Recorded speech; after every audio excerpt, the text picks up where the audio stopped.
चोपडा तहसील कार्यालयात राष्ट्रीय ग्राहक दिन साजरा। चळवळीतील कार्यकर्ते यांनी सामूहिक प्रयत्न केल्यास अधिक बळ देता येईल। तहसीलदार भाऊसाहेब थोरात।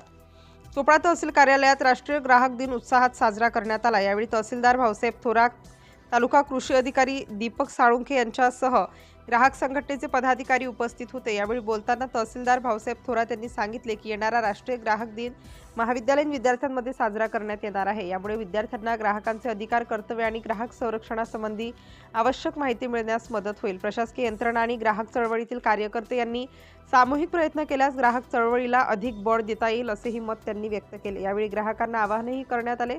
कोणती वस्तू खरेदी करताना बिल घ्यावे व ऑनलाईन फसवणूकपासून सावध राहावे। बँकिंग व्यवहार असेल कोणतेही ऑनलाईन काम करताना आपली फसवणूक होणार नाही याची ग्राहकांनी काळजी घेणे महत्त्वाचे आहे। ग्राहकांनी ग्राहक दिनाला येऊन आपल्या समस्यांचे निराकरण करून घ्यावे असेही तहसीलदार भाऊसाहेब थोरात यांनी सांगितले। यावेळी कैलास महाजन, संध्या महाजन, अनिल बारी, पुरवठा अधिकारी किरण मेश्राम यांच्यासह ग्राहक मंचाचे अध्यक्ष, उपाध्यक्ष तसेच सदस्य उपस्थित होते व चोपडा नगर परिषद उपमुख्य अधिकारी संजय मिसार यांच्यासह सर्व शासकीय विभागाचे अधिकारी सुद्धा उपस्थित होते। लोक ग्राहक म्हटला किंवा ग्राहक म्हटला तो फक्त रेशनचा ग्राहक मानला जातो।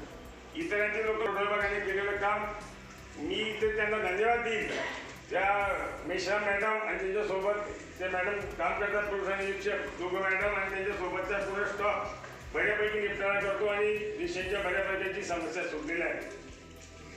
विक्रेता हा देखील एक ग्राहकच आहे आणि लाभ घेणारा ग्राहक हा देखील ग्राहक आहे। तो त्याचं बिलवर जे चिन्ह दिलेलं आहे तर ते दोघं समान आहे। काळजी घेतो। मात्र असे जे काही नाव कमी होतील, महिलाचे किंवा दुकान नाव कमी होतील, निश्चित जे नवीन लाभार्थी आहे ते बरोबर ठेवतो आहे। म्हणजे दिव्यांग आहे, विधवा बहिणी आहे किंवा अतिशय दूध आजाराने ग्रस्त आहेत, हे काय म्हणतो किंवा चोपडाचा म्हणून जामण्याला काय गेला दाखला काढण्यासाठी काय सगळ्या गोष्टी जर तर त्या चौकशीचा भाग आहे तेवढी सापड दिलं सगळंच लढाई काही कसल्या लढाई नसते।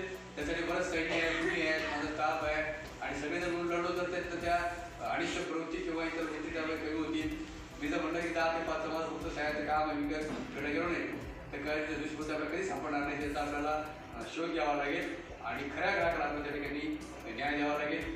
येणाऱ्या जो काही जागतिक ग्राहक दिन राहील तेव्हा मग आपण तिच्या कॉलेजमध्ये इथे मुलं समंजस आहे, डिग्रीचे आहेत किंवा त्याच्यामध्ये PG मुलं त्या ठिकाणी आपण कार्यक्रम घेऊया आणि किंवा त्या मुलांना आपण काय म्हणते शहाणा करून सोडूया, जेणेकरून तुम्हाला ते तुमचं काम करून होईल, तुम्हाला प्रचार लागेल त्या ठिकाणी सतत येतो।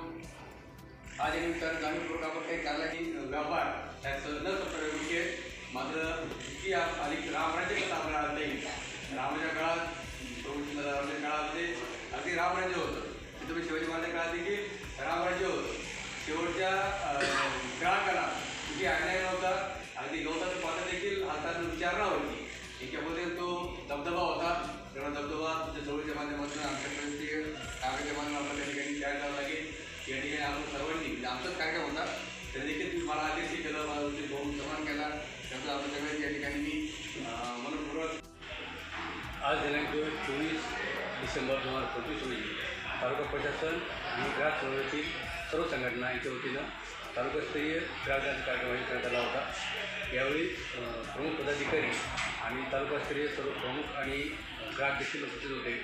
ग्राहकांनी आपल्या हक्कांच्या संदर्भात जागरूक राहावं आणि त्यासाठी जागरूकता निर्माण करण्यासाठी मोठ्या चळवळीची आवश्यकता असल्याचे सर्वांनी एकांमध्ये नमूद केले आणि ह्या दृष्टिकोनातून भविष्यामध्ये शाळा, महाविद्यालय किंवा सर्वसामान्य ग्राहक बाजारपेठा या ठिकाणी देखील आम्ही विचार आणि प्रसार देखील मोठ्या प्रमाणात करणार आहोत। आपल्या माध्यमातून ग्राहकांना असं आवाहन करतो की महसूल, पुरवठा, कृषी अगदी सर्वसामान्य जे काही सेवा असतील, किरकोळ, स्टेशनरी, कटलरीपासून तर ते मोठ्या मोबाईल आणि वाहनांपर्यंत अशा काही जर काही तक्रारी आपल्या ग्राहकाच्या असतील तर त्यांनी आपल्या जे काही जवळचे काही जवळचे पदाधिकारी त्यांच्याकडे किंवा तहसील कार्यालयामध्ये संपर्क साधावा, जेणेकरून आपल्या तक्रारीच्या या ठिकाणी योग्य तो चौकशी करून त्यावर निर्णय घेण्यात येईल।